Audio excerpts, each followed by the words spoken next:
students, welcome back to all of you my channel MVIC Maths and Physics. In the previous lecture you have studied about the series combination of capacitor, but in this video I will teach you a parallel combination of capacitors, संधारित्रों का समांतर क्रम संयोजन। Capacitor आप पढ़ चुके हैं, जैसे resistance का कॉम्बिनेशन होता है वैसे कैपेसिटर का भी होता है। तो आप जब रेजिस्टेंस कॉम्बिनेशन बनाते थे, ये आपका एक सेल हो गया, मान लीजिए पॉजिटिव नेगेटिव प्लेट हो गई। तो पैरेलल कॉम्बिनेशन में कुछ इस प्रकार से आप बनाते थे, प्रत्येक कैपेसिटर की पॉजिटिव प्लेट यहाँ से पॉजिटिव प्लेट से जुड़ी हुई है और नेगेटिव प्लेट ये जो है वो नेगेटिव जो है इसे कह सकते हैं कैथोड से जुड़ी हुई है। हम कितने सेल बना लें, कितने ये कैपेसिटर बना लें? 3। क्या किसी वैद ने बताया क्या? 3 अच्छा लगता है? चलो 3 अच्छे लगते हैं, 4 के लिए स्पेस भी नहीं है, बहुत जोड़ सकते हो इसमें, जितने मन उतने कैपेसिटर जोड़ लो, इसलिए आगे हम डॉट डॉट लगाते हैं। ठीक है, 3 इसलिए बना रहे क्योंकि और ज्यादा स्पेस नहीं इस वजह से।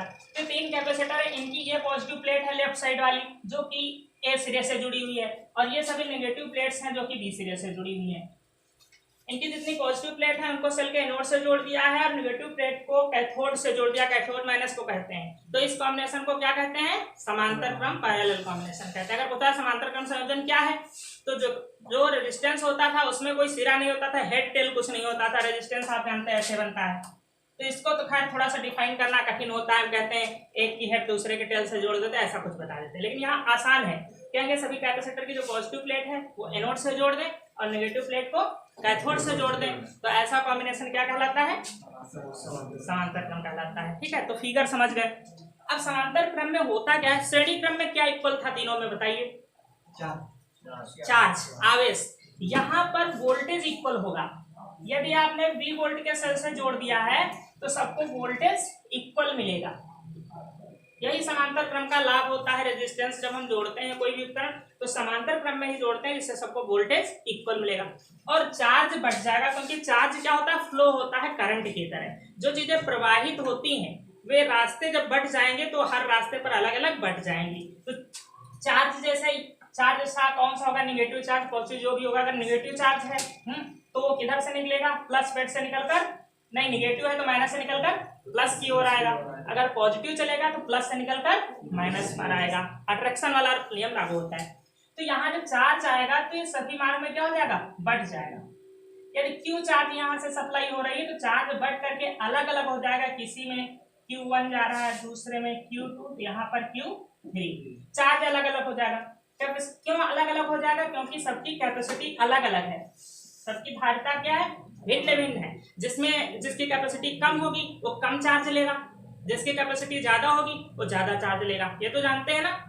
एक प्रकार से छोटी बड़ी बैटरियां हैं, तो जो बैटरी कम कैपेसिटी वाली होगी उसमें चार्ज क्या होगा? कम जाएगा। तो चार्ज डिफरेंट हो जाएगा, बिकॉज कैपेसिटी इज डिफरेंट। ये डिफरेंट है। तो यहाँ पर हम देखेंगे मेन फार्मूला हम क्या लगाएंगे कि Q क्या हो रहा है? डिस्ट्रीब्यूट हो रहा है किसमें? Q1 Q2 प्लस Q3 में, और हम आगे डॉट डॉट लगाते हैं कि अगर और कैपेसिटर जुड़े होते हैं इसी प्रकार से तो और भी हो जाते हैं। अब इस पूरे उपकरण की मान लीजिए तीनों को जोड़कर कैपेसिटी C है और यही तो हमको निकालना है। एक फार्मूला होता है Q इक्वल टू क्या? V upon C, C equal to एक minute, C equal to Q upon V होता है, तो Q इक्वल टू CV हो जाएगा। Q इक्वल टू यहाँ से निकाले, C equal to Q upon V पढ़ाते हैं, तो Q निकालोगे तो क्या हो जाएगा? CV हो जाएगा। तो Q इक्वल टू CV फार्मूले के अनुसार हम यहाँ पर जब इसका मान रखेंगे कुल आवेश, तो जब कुल आवेश लेंगे तो परिपथ की कुल धारिता और कुल वोल्टेज, जिससे आपने इसको कैपेसिटर को सभी को जोड़ रखा है, इक्वल टू जब हम Q1 आवेश इसमें का आवेश लेंगे इस वायर का, तो इसमें जितनी धारिता है वो लेंगे और यहाँ का वोल्टेज लेंगे। तो वोल्टेज यहाँ पर है V और धारिता कितनी है? C1V। यहाँ पर इसमें आवेश जा रहा है Q2, तो इसकी धारिता है C2 और वोल्टेज है V, प्लस यहाँ का धारिता है C3, वोल्टेज है V। आगे आप डॉट डॉट कर देंगे, मीन्स आप इससे ज्यादा भी कैपेसिटर जोड़ सकते हैं इसमें, चाहे जितने जुड़े हो। अभी कॉम्बिनेशन में देखोगे 6 से 7 जुड़े होंगे। V कॉमन लेकर कैंसिल हो जाएगा ना। C equal to C1 plus C2 plus C3 dot dot. अर्थात समांतर क्रम में समांतर क्रम में सभी संधारित्रों की धारिता जो तुल्य धारिता होती है इसको कहते हैं टोटल धारिता जो है वो उन सभी की अलग अलग धारिताओं के योगफल के बराबर होती है। और वहां पर तुल्य धारिता का व्युत्क्रम सभी धारिताओं के व्युत्क्रम के योग के बराबर था, किसमें? श्रेणिक कॉम्बिनेशन। और जो आप हाई स्कूल से पढ़ के आए हो उससे कंपेयर करना तो थोड़ा सा उल्टा सोचना। देखिए रेजिस्टेंस में श्रेणी क्रम में ये आया था फार्मूला आपका, ये आया था ना, और यहाँ सी वाला समांतर क्रम में ये फार्मूला आया है, याद रहेगा। रेजिस्टेंस से उल्टा सोचना कि रेजिस्टेंस में जो श्रेणी क्रम में होता है वो यहाँ किस क्रम में होगा? समांतर क्रम में होगा। तो अब देखिए हम यहाँ पर क्या लिखेंगे, यहाँ सोच लीजिए, ये घबराने की बात यहाँ नहीं है कि कुछ क्या लिखा हुआ है। देखो माना 3 कैपेसिटर संधारित्र जिनकी धारिता C1, C2, C3 है, V वोल्ट की बैटरी से समांतर क्रम में जोड़े गए हैं, जिससे प्रत्येक में प्रवाहित आवेश क्रमशः मतलब जिस क्रम से लिखे हो C1, C2, C3, प्रवाहित आवेश क्रमशः Q1, Q2, Q3 है। इनमें सभी में एक समान वोल्टेज V है। माना इस पूरे परिपथ की कुल धारिता C है, ठीक है। तो वितरित आवेश Q बराबर Q1 plus Q2 plus Q3 dot dot ये हो जाएगा। समझ पाए हैं? कुछ और समझाना? बस लिखिए। देखिए आपका नेक्स्ट हेडलाइन है one day graph. One day graph एक साइंटिस्ट का नाम है, बहुत अजीब सा है। इन्होंने जो एक डिवाइस बनाई है उसका भी नाम अपने नाम के आधार पे रखा है वान डे ग्राफ। केवल आगे क्या जोड़ दिया है? जनित्र जोड़ दिया है। उसका यूज केवल क्या है कि कभी जैसे अभी विकास ने आपको पढ़ाया होगा स्वर्ण पथ पर अल्फा कणों की बमबारी की जा रही है। अल्फा कणों की बमबारी मतलब किसी आवेश को प्रकीर्णन करना होता है, तेजी से फेंकना होता है। कहीं पर आवेश को तेजी से फेंकना होता है, कहीं इलेक्ट्रॉन को तीव्र वेग से कहेंगे नाभिक पर प्रकीर्णित कराते हैं तो एक्सरे जो उत्पन्न होती है, ऐसी चीजें सुनोगे आप फिजिक्स में। तो जब किसी चार्ज को तीव्र वेग से फेंकना होता है तो एक डिवाइस होती है जिसको कहते हैं साइक्लोट्रॉन। आप लेसन नंबर 7 में या 6 में पढ़ोगे कहीं साइक्लोट्रॉन। तो साइक्लोट्रॉन एक ऐसी डिवाइस है जिसके द्वारा किसी आवेशित कण को तीव्र वेग से फेंका जाता है। जैसे आपका तो बमबारी की गई, कोई हाथ से लेकर नहीं फेंकता है, डिवाइस से ही फेंके जाते हैं, अल्फा कण हो चाहे इलेक्ट्रॉन हो कुछ भी हो। तो इनको एक स्थिर वैद्युत की जरूरत होती है, एसी नहीं, डीसी स्थिर वैद्युत की जरूरत होती है। और हाई वोल्टेज की जरूरत होती है लगभग 10 की पावर 6 वोल्ट, लगभग ये हो गया 10 लाख वोल्टेज, हो गया ना 10 लाख वोल्टेज। तो ये जो स्थिर वैद्युत की इसकी जरूरत होती है ये वान डे ग्राफ जैसी युक्तियां उत्पन्न करती हैं और ये युक्तियां इतना वोल्टेज इसको दे सकती हैं। स्थिर वैद्युत और एसी करंट में अंतर है थोड़ा सा। स्थिर वैद्युत ये है जैसे कि आपके यहाँ स्टेशन पर जब लाइट आती है तो वो स्टोर हो जाता है स्थिर वैद्युत, और बाद में उसका काम होता रहता है। बाद में वो जब लाइट नहीं आ रही होती है तो वर्क करता है। तो वही स्थिर विद्युत इसको हम नाम दे रहे हैं कि मतलब कि वो संचित है पहले से ऊर्जा और उसको आप बाद में उपयोग कर सकते हैं। अतः एसी करंट को संचित किया जा सकता है, एसी करंट को सेव नहीं कर सकते आप। अगर सेव करना है सुरक्षित तो उसको एसी को पहले डीसी में कन्वर्ट करोगे तब स्टोर कर पाओगे। अगर ऐसा कुछ होता तो फिर घरों में इन्वर्टर और उसको कन्वर्ट करने वाला क्यों होता, डायरेक्ट एसी स्टोर होती और एसी हम यूज करते। तो ऐसा संभव नहीं है। तो ये स्थिर विद्युत उत्पन्न करता है, इसीलिए इसको हम ये भी कह सकते हैं स्थिर विद्युत उत्पन्न करने वाला ऑपरेटर्स। ठीक है, अब इसकी प्रोसेस क्या होती है देखिए, इसका फिगर क्या है। इसके सिद्धांत पहले समझ लीजिए, 2 सिद्धांत है, 2 सिद्धांतों पर काम करता है। पहले ये करता क्या है तो बता चुके हैं कि ये केवल हाई वोल्टेज का स्थिर विद्युत उत्पन्न करता है, ठीक है, जिसका यूज साइक्लोट्रॉन जैसे विभिन्न युक्तियों में होता है। अब ये 2 सिद्धांतों पर वर्क करता है कि यदि किसी भी वस्तु पर आवेश है तो आवेश का सर्वाधिक क्षरण उसके नुकीले सिरों से होता है।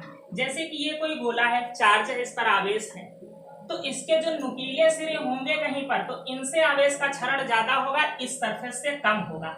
समझ पा रहे हैं? जैसे कि ये चार्ज डीसी बैटरी है, अगर इसके हमने कहा टर्मिनल्स जो है जिसको आप एनोड कैथोड कहते हैं, इनको अगर नुकीले बना दिया जाए तो चार्ज का जो क्षरण है वो अधिक होगा। ठीक है, अर्थात पहला सिद्धांत क्या है, किसी भी चालक गोले से जिसमें आवेश संचित है उसमें से आवेश का क्षरण नुकीले सिरों से अधिक होता है अन्य की अपेक्षा। अगर कहीं पर गोल सिरा है, ये सरफेस है, तो उससे कम क्षरण होगा, पहला पॉइंट।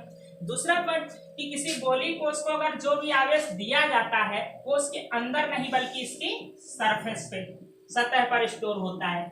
तो इसके 2 सिद्धांत होते हैं। नंबर 1, किसी भी आवेशित चालक से आवेश का क्षरण अधिकतम नुकीले सिरों से होता है। दूसरा पॉइंट, किसी गोली को उसको दिया गया आवेश, संपूर्ण आवेश उसके पृष्ठ पर संचित होता है। इसके दो सिद्धांत हो गए, ठीक है। अब इसकी संरचना देख लीजिए, संरचना में क्या होता है फिर एक साथ लिख लेंगे। इसमें एक धातु का गोला होता है, एस इसको हम मान ले रहे हैं। ये धातु का सुचालक गोला है जिस पर आवेश संचित हो सकता है, जैसे आप कैपेसिटर भी पढ़ के आए हैं, इसीलिए तो कैपेसिटर वाले लेसन में इस पर आवेश संचित हो सकता है। इसमें ये तो अचालक स्तंभ है, अचालक का मतलब विद्युत के कुचालक आप कह सकते हैं। ये दो स्तंभ हैं ए और बी जिन पर यह सुचालक गोला टिका हुआ है, ठीक। यहाँ पर एक घिरनी होती है, घिरनी जानते हो, जिसको इंग्लिश में पुली बोलते हैं, आप लोग गांव में भी उसको पुली कहते हो। चक्की वगैरह पर जाते हो तो घिरनी होती है ना, वैसे ये स्थिर घिरनी यहाँ पर P1 लगी हुई है, दूसरी घिरनी यहाँ पर लगी हुई है, इसको हम P2 कह रहे हैं। P2 क्या कहेंगे, इसमें धातु का एक सुचालक गोला S होता है जो कि दो स्तंभों ए और बी पर टिका होता है, ये अचालक स्तंभ होते हैं। इसमें नीचे एक घिरनी P1 होती है तथा ऊपर एक घिरनी P2 होती है। इन दोनों से होकर के एक बिना सिरे वाली रबर की अथवा सिल्क की डोरी इस पर से ऊपर जाती है। ये जैसे थ्रेसर वगैरह में आप सब देखते हैं, सब जनरल सी बातें हैं, थ्रेसर और ट्रैक्टर कहीं भी देखने को पाते हैं, ये रबर की एक बेल्ट जैसी चढ़ी होती है, तो बेल्ट समझ लीजिए। तो यहाँ पर किसकी है, रबर की अथवा सिल्क की, ठीक है। एक बिना सिरों वाली जिसका कोई इंड नहीं है, जुड़ी हुई है, ये बेल्ट इस पर चढ़ी होती है। इसको घुमाने के लिए साइड में एक मोटर लगी होती है, इसको घुमाने के लिए साइड में एक ये मोटर लगी होती है। मोटर को कैसे बनाएंगे, जैसे हम बना रहे वैसे बना लेना। ये मोटर बनी होती है, मोटर इसको एम से रिप्रेजेंट कर रहे हैं। ये मोटर अलग से स्टार्ट की जाती है, एसी या डीसी जो भी इसको देना है, बस इसको मूव कराना है बस। इससे एक जो बेल्ट होती है वो P1 घिरनी पर चढ़ी होती है। जब ये मोटर मूव करेगा तो P1 घिरनी चलेगी, और P1 घिरनी चलेगी तो P2 घिरनी भी चलने लगेगी। अब यहाँ पर एक कॉम्ब होता है, कॉम्ब मीन्स क्या होता है गर्ल्स, नोबेल, कॉम्ब, हाँ वही कंघा ही।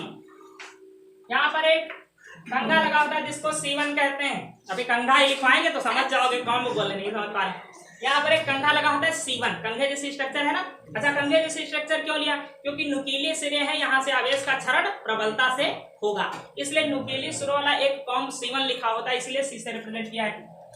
इसको लगभग 10 की पावर 4 वोल्ट का वोल्टेज देते हैं यहाँ से, ठीक है। 10 की पावर 4 वोल्ट का वोल्टेज हमको प्रोड्यूस कितना करना है, 10 की पावर लगभग 6 वोल्ट का। यहाँ पर एक दूसरा कंघा बोल रहे हैं, कंघा, एक C2 लगा होता है, एक दूसरा कम C2 है, ठीक है। और इसका संपर्क किससे होता है, गोला S से, ठीक है। संरचना पूरी हो गई, कैसे बताएंगे एक बार सुन लीजिए। संरचना में जो बना है यही बताना है, कुछ बुक से रटिए ही नहीं। माना एक सुचालक गोला S है जो कि दो अचालक स्तंभों A और B पर टिका हुआ है। इसमें नीचे एक घिरनी P1 होती है तथा ऊपर एक घिरनी P2 होती है। दोनों घिरनियों से होकर के एक बिना सिरे रहित सिल्क अथवा रबर की एक डोरी चढ़ी होती है। नीचे वाली घिरनी का संपर्क एक मोटर से होता है। मोटर जब घूमता है तो उसके साथ दोनों घिरनियां घूमती हैं। नीचे पुली के पास एक कंघा C1 लगा होता है, इसको हम फुहार कॉम्ब कहते हैं। क्या, फुहार कॉम्ब, क्यों, क्योंकि ये फवारे जैसे आवेश को फेंकेगा, ठीक है। ऊपर एक कंघा C2 लगा होता है जिसका संपर्क चालक गोले S से होता है। ये जो होता है इसको हम संग्राहक कंघा बोलते हैं क्योंकि ये आवेश को संग्रहित करेगा। तो ये हो गई इसकी पूरी संरचना। अब क्रियाविधि क्या है, जैसे ही मोटर को स्टार्ट करके और C1 को हम हाई वोल्टेज 10 की पावर 4 वोल्ट से लगभग इसको जोड़ते हैं तो इसके नुकीले सिरों से आवेश का क्षरण होने लगता है, अर्थात आवेश फवारे के रूप में बाहर निकलने लगता है। वह आवेश कुचालक सिल्क अथवा रबर की डोरी से होता हुआ ऊपर पहुंचता है और ऊपर C2 कंघा जो होता है इसको प्रबलता से अपनी ओर आकर्षित करता है और इस पर से आए हुए आवेश को ये क्या करता है, संग्रहित करता है और वह आवेश सुचालक गोले पर पहुंचाता रहता है, ठीक है। सुचालक गोले पर यहाँ से ये 10 की पावर 4 वोल्ट का आवेश लगातार क्षरित होता रहता है, क्षरित या कहेंगे विसर्जन होता रहता है, बाहर निकलता रहता है और सिल्क पर होते हुए, इस डोरी पर होते हुए C2 पर आता है और C2 काम इसको संग्रहित करके इस सुचालक गोले पर एकत्रित करता रहता है, और जितना भी आवेश यहाँ आएगा वो सब जाएगा कहाँ, C2 की सरफेस पे, क्योंकि दूसरा इसका सिद्धांत क्या है कि दिया गया संपूर्ण आवेश उसकी सतह पर आ जाता है। इस प्रकार से इसकी सतह का जो चार्ज है वो लगातार क्या होगा, बढ़ता जाएगा ना। लगभग जब 10 की पावर 6 वोल्ट का इस पर वोल्टेज आ जाता है इस सुचालक गोले पर, तो क्या होता है, जो हमारा परावैद्युत माध्यम है वायु जो आसपास है ना, उसमें एक ऐसी जिसको कहें कि वायु की जो क्षमता होती है कि कितना जो है ये आवेश संग्रहित कर सकता है, इससे ज्यादा जैसे आवेश इस पर आने लगेगा तो इससे खुद ही वायु में आवेश का क्षरण होने लगेगा। अर्थात ये केवल तब तक आवेश को स्टोर कर पाता है जब तक कि 10 की पावर 6 वोल्ट का आवेश लगभग नहीं पहुंच जाता है। जैसे इतना वोल्टेज पहुंचता है तो खुद ही इस गोले से आवेश का क्षरण वायु में होने लगता है। ठीक है, तो अधिक से अधिक इस पर आपने 10 की पावर 4 वोल्ट से कितना वोल्टेज प्राप्त कर लिया, 10 की पावर 6 वोल्ट, लगभग आपने 100 वोल्ट का उसमें इंक्रीमेंट कर दिया। कहा 10,000 था वो कितना हो गया, 10 लाख वोल्टेज हो गया। और ये स्थिर विद्युत है जो कि गतिमान नहीं है, इस चालक पर क्या है, सेव है, और इसका यूज साइक्लोट्रॉन जैसी अन्य युक्तियों में किया जा सकता है। तो सिंपल सा इसका प्रोसेस है। वन डे ग्राफ जो है इसके बारे में प्रैक्टिकल में एग्जामिनर पूछता है, अक्सर एग्जाम में तो बहुत कम आपको देखने को मिलेगा।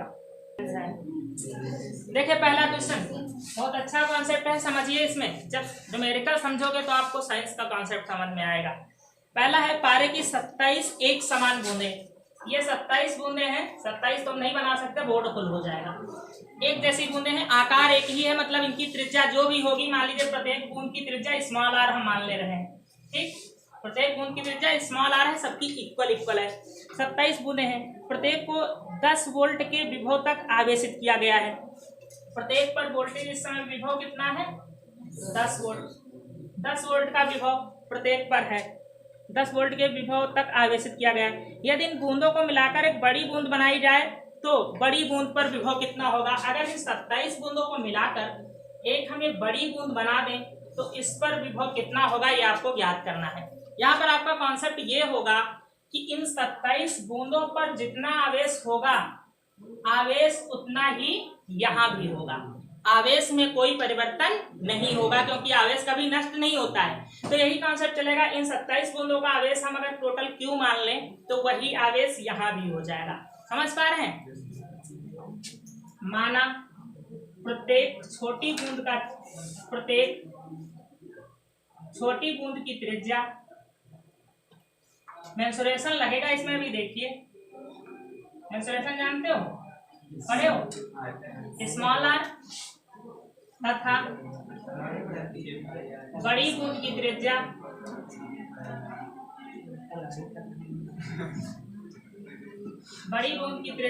कैपिटल आर है। ठीक है, 27 छोटी छोटी बूंदें हैं, पानी की हो किसी भी पदार्थ की हो तो इनकी त्रिज्या स्मॉल आर मान लिया है और बड़ी बूंद की त्रिज्या हमने मान लिया है कैपिटल आर। ठीक है, तो अब इन 27 छोटी छोटी बूंदों को जब मिलाकर बड़ी बूंद बनेगी तो जितना आयतन इन 27 बूंदों का होगा उतना ही आयतन इस बड़ी बूंद का होगा। तो हम यहाँ पर फार्मूला लगाएंगे, 27 छोटी बूंदों का आयतन बराबर एक बड़ी बूंद का आयतन। मेंसुरेशन लग रहा है ना, 27 हम डायरेक्ट फार्मूला लगा दे, 27 छोटी बूंदों का आयतन, छोटी बूंद का आयतन 4/3 पाई आर क्यूब। बूंद गोल है, ठीक है, तो एक बूंद का निकाल कर 27 से गुणा कर दिया, 27 छोटी बूंदों का आयतन निकल आया, बराबर एक बड़ी बूंद का आयतन पाई कैपिटल आर क्यूब। बड़ी बूंद की त्रिज्या हमने कैपिटल आर में। अच्छा, त्रिज्या क्यों निकाल रहे हैं, क्योंकि हमको धारिता निकालनी है और गोले की धारिता का फार्मूला क्या पढ़ा है, C = 4 pi epsilon naught r पढ़ा है ना, इस वजह से हम त्रिज्या निकाल रहे हैं। तो ये 4 पाई 1/3 ये सब कैंसिल हो जाएगा, ये 27 बचा, इसको लिख सकते हो 3r होल ऑफ क्यूब और ये r क्यूब। समझ पा रहे हैं, 27 को लिख सकते हो, तो कैपिटल R बराबर आ गया 3r, ये आ गया, हमको ये पता हो गया। अब हम फार्मूला लगाएंगे, देखो दोनों में सेम क्या रहेगा, आवेश सेम रहेगा। तो हम कहेंगे 27 छोटी बूंदों का आवेश, 27 छोटी बूंदों का आवेश बराबर एक बड़ी बूंद का आवेश। अब ये कहीं लिखा तो है नहीं, क्वेश्चन में कहीं लिखा है कुछ, लेकिन अगर ये कॉन्सेप्ट आपको नहीं समझ में आएगा कि हम क्या लगाएं इसमें, तो न्यूमेरिकल इसके सब लॉजिकल हैं, बहुत कठिन लग सकते हैं आपको, मतलब लॉजिक आपका चलेगा, उसमें स्पष्ट कुछ नहीं दिया है कि हमें ये पता है आवेश कभी नष्ट नहीं होता है, केवल क्या होगा, धारिता इनकी अलग होगी, इसकी अलग होगी, विभव इनका अलग होगा, इसका अलग हो जाएगा। ठीक है, तो यहाँ पर 27 छोटी बूंदों का आवेश बराबर एक बड़ी बूंद का आवेश Q, तो Q बराबर क्या होता है, CV होता है। ठीक है, तो यहाँ पर हम धारिता क्या लेंगे, 27 छोटी बूंदों की जो धारिता होगी, 27 गुणे छोटी बूंदों की धारिता को अगर हम C से मान रहे हैं, इसकी धारिता हम क्या मान लें, C1, चलो मान लें C1, और यहाँ छोटी बूंदों के विभव को हम क्या मान लें, V1 मान लें प्रत्येक का। तो 27 छोटी बूंदों का जो विभव होगा, जो आवेश होगा, वो कैसे निकालेंगे, Q बराबर CV होता है। जब CV करेंगे तो इससे हमको क्या मिल जाएगा, एक बूंद का आवेश। ठीक, उसको 27 से मैंने गुणा कर दिया, तो 27 छोटी बूंदों का आवेश निकल आया, बराबर एक बड़ी बूंद का आवेश निकालना है, तो बड़ी बूंद की धारिता को हम C2 ले लें और उसका वोल्टेज हमको V2 ज्ञात करना है। क्या समझ पाए, हमने इधर लिखा है 27 छोटी बूंदों का आवेश बराबर एक बड़ी बूंद का आवेश, तो 27 गुणे एक छोटी बूंद का आवेश, एक छोटी बूंद का आवेश निकालना है, Q बराबर CV निकालोगे, आवेश बराबर धारिता गुणे आवेश, धारिता किसकी, एक बूंद की, और वोल्टेज किसका, एक बूंद का, और एक बूंद का वोल्टेज 10 आपको दे रखा है। आपको ज्ञात क्या करना है, बड़ी बूंद का आपको ज्ञात करना है, बड़ी बूंद का वोल्टेज फिर कितना होगा। ठीक है, त्रिज्या ये यहाँ पर धारिता बड़ी बूंद की वो भी नहीं दी है, वो हम कहाँ से निकालेंगे, कैपिटल R से। अब यहाँ पर देखिए छोटी बूंद की हम धारिता कैसे निकालें, 4 pi epsilon not small r, छोटी बूंद की एक की धारिता कितनी होगी, स्मॉल r त्रिज्या रखेंगे, और वोल्टेज कितना दिया एक का 10, और एक बड़ी बूंद की धारिता निकालना है तो क्या करोगे, 4 पाई एप्सिलॉन नॉट r, ये फार्मूला पढ़े हो, C = 4 pi epsilon not r, या वहां पर a पढ़े हो, इसकी धारिता हम रख देंगे, और ये वोल्टेज V2 हमको निकालना है। समझ पा रहे हैं, यहाँ से ये 4 pi epsilon not cancel, 4 pi epsilon not cancel, समझ गए, इसको 27 से गुणा कर दिए तो 270 हो जाएगा, small r equal to capital R V2, capital R बराबर आप निकाल चुके हैं 3R, निकाल चुके हैं ना, कि कैपिटल R और 3R में रिलेशन इसीलिए निकाला गया, यहाँ पर रखना पड़ेगा, तो कैपिटल R की जगह हम क्या लिख लें, 3R, स्मॉल r से स्मॉल r कट जाएगा, 3 से ये कट जाएगा, कितना आ जाएगा 90 volt, V2 equal to 90 volt, ये आपका आंसर हो गया। दूसरी जो बड़ी बूंद है उस पर वोल्टेज हो जाएगा 90 वोल्ट का। न्यूमेरिकल क्वेश्चन नंबर 2 देख लीजिए, आशुद्ध जल की 64 बूंदें हैं, ये 64 बूंदें दी हुई, जैसे कि ये एक बूंद हमने छोटी सी बना दी है और इसकी रेडियस हम मान रहे हैं स्मॉल r, तो स्मॉल r दिया हुआ है 0.1 मिलीमीटर, ये इतने मिलीमीटर दिया हुआ है स्मॉल r का मान, और प्रत्येक गोली पर तथा प्रत्येक पर आवेश जो है Q ये है 2/3 इंटू 10 की पावर -10 कूलम, -12 कूलम ये है। तो ये 64 गोलियों को मिलाकर एक बड़ी बूंद बनाई जाती है, एक ये बड़ी बूंद बनाई गई है, माना इसकी रेडियस क्या हो जाएगी, कैपिटल R। ठीक है, तो इसका विभव ज्ञात करना है, यहाँ पर आपको आवेश दिया है, अगर इसकी धारिता हमको पता हो जाए, ठीक है, यहाँ इसकी धारिता भी C1 हमको पता करनी पड़ेगी, चाहे यहाँ पर आप इसकी धारिता पता कर लें, ज्ञात कर लें क्या होगी, तो आप विभव V बराबर क्या लगा दोगे, Q अपान क्या होता है, C = Q अपान V होता है। अगर इसका विभव ज्ञात हो जाए, जैसे भी हमने पहले ज्ञात किया था, तो हम इसका नहीं, अगर हमको आवेश ज्ञात हो जाए तो विभव निकाल लेंगे Q अपान C से। अगर हमको इसका क्या ज्ञात हो जाए, धारिता ज्ञात हो जाए, ठीक है, तो हम विभव ज्ञात कर लेंगे Q अपान C से, क्योंकि Q नहीं बदलेगा, जितना 64 बूंदों पर था उतना ही Q यहाँ भी रहेगा। ठीक, तो हमको क्या करना है, केवल इसकी धारिता हमको ज्ञात कर लेना है, और धारिता ज्ञात हो जाएगी, आवेश कौन सा रख देंगे, 1 से गुणा कर देंगे 64 को, इसका गुणा कर देंगे 64 से। ठीक है, तो हम फिर वही रेडियस वाला सिस्टम करना ही पड़ेगा कि इसकी रेडियस में क्या रेशियो निकलेगा पहले वो, तो हम डायरेक्ट लिख रहे हैं 64 छोटी बूंदों का आयतन 4/3 पाई r क्यूब इक्वल टू एक बड़ी बूंद का आयतन पाई r क्यूब। आप थ्योरी में लिख लेंगे जैसे पहले में लिखा था कि 64 छोटी बूंदों का आयतन बराबर एक बड़ी बूंद का आयतन, ठीक है, क्योंकि उन्हीं को मिलाकर के बड़ी बूंद बनाई जा रही है। यहाँ पर हो जाएगा 4 r क्यूब बराबर हो जाएगा ये, तो यहाँ पर आ जाएगा आपका 4r इक्वल टू ये आ जाएगा। ठीक है, अब हमको कैपिटल R का मान निकाल लेना है, कैपिटल R निकल आए तो क्या हो जाएगी, इसकी धारिता निकल आएगी। समझ रहे हैं? कैपिटल आर कैसे निकालेंगे? देखो स्मॉल आर का मान ये देखो दे रखा है मिलीमीटर में, तो यहाँ पर स्मॉल आर का मान रखेंगे 0.1, तो आर बराबर कितना निकलेगा 0.4 मिलीमीटर। बड़े चालक की रेडियस निकल आई। अब ये मिलीमीटर में है, इसको मीटर में कन्वर्ट कर लीजिए। 0.4 इंटू 10 की पावर -3 मीटर रेडियस निकल आई। अब इसकी हम धारिता निकाल लेंगे, ठीक है। धारिता सी निकालेंगे जहां पर जरूरत पड़ेगी, देखो यहाँ पड़ेगी, तो डायरेक्ट हम विभव निकाले जा रहे हैं, बड़ी गोली का विभव, बड़ी गोली का विभव V बराबर कुल आवेश बटे बड़ी गोली की धारिता,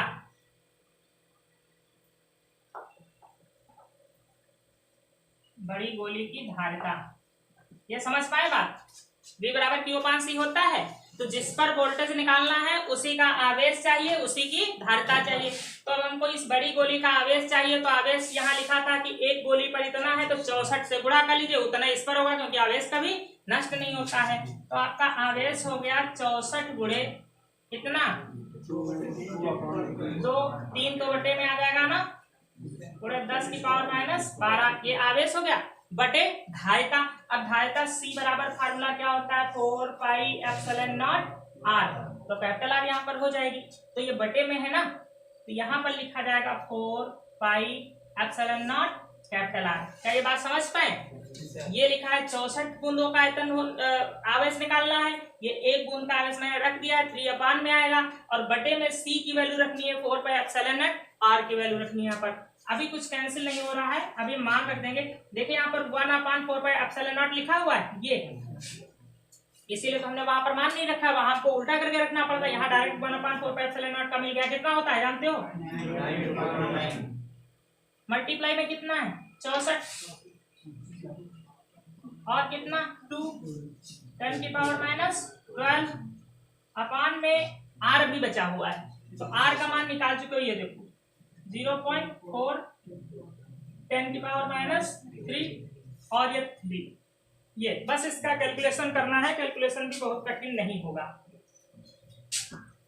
यहाँ पर देख लीजिए V इक्वल टू, देखिए यहाँ से डेसिमल हटाए, यहाँ पर 20 हो जाएगा, एक 0 बढ़ जाएगा, 4 से इसको काट दें, 4 से 20 हो जाएगा। या आप कैलकुलेशन आसान करना हो तो जानते हो, छोटे मान को मत काटिए, सदा बड़े मान को काटिए। 4 से इसको काट दिए, 16 आ गया ना, ठीक। अब आप मल्टीप्लाई करेंगे किसको 16 को, 20 को और 9 को, तो 9 कहाँ कट रहा है, हाँ ये भी कैंसिल हो रहा है, देखो 3 बचा, तो कितना हो जाएगा देखो 16 दूने 32 होता है, 320 गुणे 3, 320 गुणे 3, नीचे कुछ नहीं बचा, केवल 10 की पावर 3 बची हुई है, ठीक है। यहाँ पर पावर है 9, ये है 12, कितनी बचेगी -3, -3 ऊपर बची, -3 नीचे बची, कैंसिल हो गई। समझ पाए? इसको मल्टीप्लाई कर लीजिए, 069 इतने वोल्ट वोल्टेज होगा। हमको जो निकालना है पहले देखना है निकलेगा कैसे। हमको निकालना था इसका वोल्टेज, हमको पता था इसकी धारिता पता हो जाए, इस पर का आवेश पता हो जाए तो वोल्टेज निकाल सकते हैं। फिर हम सोचते हैं अब ये आवेश कैसे निकलेगा, हमको पता कभी नष्ट नहीं होता, एक बूंद पर इतना है तो 64 बूंद पर जितना रहा होगा वही 64 बूंदें मिलाकर तो बड़ी बूंद बनाई गई है, तो आवेश वहां से पता हो जाए। धारिता कैसे पता चलेगी, अगर हमको इसकी त्रिज्या पता हो जाए। अब त्रिज्या कहाँ से पता चलेगी, छोटी बूंद की पता है, बड़ी बूंद की त्रिज्या निकालेंगे इस मेंसुरेशन मेथड से कि 64 छोटी बूंदों का आयतन बराबर 1 बड़ी बूंदों का आयतन। समझ पाए? ये सब है, बहुत सारे मेथड लगते हैं इसमें।